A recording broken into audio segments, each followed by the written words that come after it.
Deleted Session, January 28, 1978. Good evening. I would like to give you an explanation for that evening's events, presuming you are both interested. I would also later like to make some comment about unknown reality. Last night's events cannot be discussed without a brief preview of the time since our last session. Yesterday in particular, however, provides an excellent example of the way approval and self-disapproval work, and of the ways in which the habit of disapproval can cause you to misinterpret events, and then, of course, act accordingly. Since our last session, you both made considerable efforts, so that you momentarily managed to suspend self-disapproval for some periods of time. As far as Rupert's physical condition is concerned, this was the pattern, as once or twice I believe he mentioned, by the way. I want it understood that I am not exaggerating. However, the pattern was thusly. In rhythmic patterns of activity, the entire body, part by part, stretched itself from head to toe. This was done in the body's own order. It was obvious to both of you, I believe, that at times Rupert would stand a good deal taller. On some of those occasions, all of the areas from the hips upward were stretching, while the legs would more or less be bent in the usual fashion. On other occasions, the areas from the hips downward would stretch considerably, with much new activity in the knee joints and the ankles. On many of those occasions, Rupert's back would bend over in the usual fashion as the knees continued their activity, because that was necessary as the adjustments at that time were made. The body could not, standing stretch that fully all together and maintain balance, because part of the newly stretched muscles are not as yet that strong, where other portions that he has used are. In between, there were periodic periods of new stability, where the newly activated portions moved and healed. This period would last several days, when the process would begin again. That pattern began strongly enough for you to notice changes in Rupert's height several weeks ago.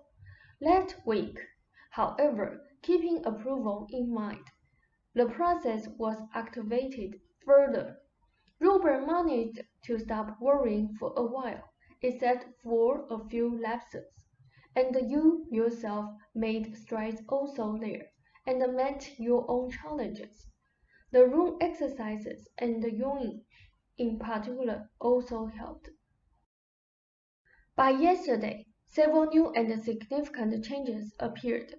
2 or 3 times Rupert found himself getting up, not only easier, but easily to a considerable higher position. Finally, he felt the impulse to walk without the table, used the plunger as an aid, and did not need to put his weight upon it. That meant that at that point, newly activated portions of muscles and joints were working more or less in unison. He had to bend over, but the elasticized back was simply holding itself in abeyance. The muscles in the high portions of the legs in the back are the ones that need to be strengthened to unite the body in the flexibility that various portions of it are achieving. The important head and neck areas are definitely healing themselves, and Rupert is aware of those sensations. That improvement is also apparent in his room exercises. Until evening, everything went well. Your pendulum exercises were most beneficial. They opened up dialogues between various portions of the self, and of course, bring these to the surface. amplified for your conscious attention. Rupert was aware of rousing energy then, as conflicts were aired. The pendulum also serves, of course, as a dialogue between the two of you at various levels, conscious and unconscious. You were both pleased when Rupert walked from the bathroom to the table with his plunger. So what went wrong? It is important that you understand. Rupert felt like seeing company, a good sign. You encouraged him in that respect, but not too actively. You went alone, however, when Rupert could not reach O'Neill's, and pleased by his reactions during the day, you acted on impulse, a good sign, and suggested you both go for a ride. Up to here, all is well. Rupert in the meantime had felt his body relaxing. He wanted to go out in order to show that his attitude had changed, and to please you. You said, "Don't go out because you think you should." He felt like crying all of a sudden, and he mentioned that. He went to the bathroom, and as he did, he knew at once that his bodily situation had changed. At that point, he immediately took it for granted, with a rush of self-disapproval, that this was a sign that he had learned nothing, and that his body was objecting to the whole idea of going out, and therefore challenging him. In other words, that his negative beliefs had reason to challenge new, healthier attitudes. It was obvious in the bathroom that his legs, which had been stable for several days and showing improvements, were now trembling and insecure, but he interpreted that bodily message with self-disapproval. At the end of the hallway, he had to sit down. You interpreted his situation precisely as he did, and for the same reasons. So, of course, there was no answer for this manufactured crisis, except that he ignored these bodily messages and acted in spite of them. He made a half-hearted attempt to get out of it. You then made a remark, voicing his own fears as well as your own, saying that you would not let him get away with it, meaning you would not let him get away with not going out as a pattern. So you were both in the middle of a crisis. What happened physically was this. Rupert's body had extended itself on several occasions that day, stretching and using new postures, giving him the impulses toward further activity, exercising itself through that small enough but important work. It then relaxed. The back and neck areas began a new expansion. The knees in the meantime and the lower portion of the body would ordinarily have rested. The body was sending messages, simply that the time was not right. You both took it for granted, however, that despite what it seemed Rupert might have learned lately, negative beliefs were rising in rebellion, and forcing a crisis that you then had to meet. Rupert went out to his room. The phone rang. Rupert was given what he wanted, the psychological stimulation of a friend who was all ready to visit you, because Rupert's message had gotten through. The psychological activity would have allowed the body to continue its process. The impulse had been a good one, to have company. Even then, Rupert was tempted to have Wade come, but his own disapproval and yours made it obvious that to do so would certainly be a cop-out. His body was not ready. Because of your fears, going out has become an issue. Not walking properly is the issue. Otherwise, there would be no problem.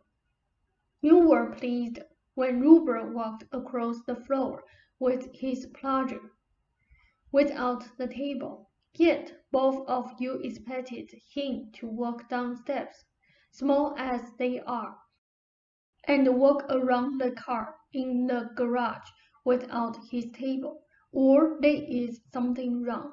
You expect different kinds of behavior in the house and in the garage. Rupert does the steps, something he does not do inside. A change for the body and a good one. But in his position, an exercise in itself. Both of you even refuse to think of using the table in the garage. So Rupert forces his body into the most unnatural of positions, so that he can lean upon the car. Those positions would aggravate anyone. He made it to the car, knowing that on the other occasions that his body has so protested, he had had difficulty. He used his resources to try to change the situation. He used suggestion. He tried to concentrate upon the right. On your return, considering the situation, he gallantly tried to gather his resources and made it halfway around the car before the protesting muscles had their say.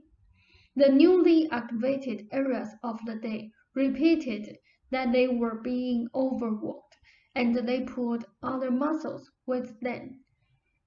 You, of course, took it for granted, as he did, that this was an excellent example of the negative or still ignorant portions of the personality coming to the front, and this is what was responsible for your own somewhat ungallant behavior. You helped Rupert physically, but you heaped upon him a barrage of disapproval. That disapproval was in a way quite natural, considering your interpretation of the event. It made the situation worse, of course. You both managed at the end to not fall into the kind of situation that in the past you might have, considering the conditions. Rupert's body earlier signaled its desire to move, its readiness. He obeyed the impulse, which was excellent. The other bodily messages were as valid, and there was no need to take it for granted, as both of you did. That some element in Rupert's personality was rebelliously and purposefully sabotaging you at that time. You may take your break. Such self-disapproval can color your interpretation of events, then forcing you to act accordingly. You both did very well up until that point that evening, and afterward, Rupert in particular did well, though both of you managed to avoid pitfalls that might otherwise have occurred. When you left yourselves alone, as you did generally speaking, during the week, you not only attained some peace of mind, but definite improvements in those areas that concerned you both. Rupert's eyes have been improving, as his typing and mirror shows. Not only did he see better, but his hand and eye coordination considerably increased, as did the flexibility of his fingers. During your ride, he noticed that his vision then was a good deal better. Now, a few remarks about unknown. I repeat, you made no errors as far as putting that book out in 2 volumes is concerned. With your attitudes, you would have been no more pleased, either of you, had you put it out in 1. In fact, it's possible you would have been less pleased. I am dealing with probabilities. But I do not believe it would have been out at all yet, and your own attitudes would have made that an even more regrettable situation. There was nothing held back in that regard. Rupert's attitudes now were known to you, as were your own. Let yourselves be for a while. Rupert will feel like going out. There is nothing about outside, in those terms, that frightens him. That is from the house into the garage, symbolically speaking. There were times in the poor weather when physically he felt like going out. When you make an issue, however, you manufacture a crisis. Not only then do you have a manufactured crisis of one minor variety or another, but Rupert is expected or expects his body to execute the steps, walk without the table or any other aid, and behave entirely differently, and of course better, than he does inside the house. Neither of you would even think of a chair in the garage. Any aid would be a cop-out. There are some days when his body can perform in that regard, and some days when it cannot at this point. His shoulders and arms are beginning to release considerably. He could consciously move his shoulder blades in the back for the first time this evening, and the arms are very important in bodily balance. He was beginning to try to walk without the table for small periods, commendable in the house, but expected, no matter what, in the garage. Basically, it is this self-disapproval that forms artificial crises, that then impede your progress, cause you to misinterpret events and act accordingly. This, of course, applies in the area of unknown, as well as in situations in which either of you compare yourself unfavorably with, say, your neighbor's physical activity. It is unhealthy not to want to go out. You interpret that statement, however, in social and moral terms. Of course, the healthy body wants to go out in nature. It is not morally wrong at any given time to want the opposite, or overall to prefer mental to physical activity, nor overall is that preference unhealthy. When Rupert does not go out, however, it is never a simple issue of the body's condition at any given time, but a moral dilemma in which, basically, you see, you are misinterpreting events. Rupert felt like having company, your own improved mental habits of the week, your pendulum walk and his own improvements, released energy that under those conditions sought release, and his impulses showed him in what direction. On another occasion, he might have wanted to go out, to take a drive, and the impulse will also be the result of the body's knowledge that the time is right. He was relieved during your bad weather because the artificial crisis was lessened. You have made gains, and important ones. Rupert's body messages should be heeded.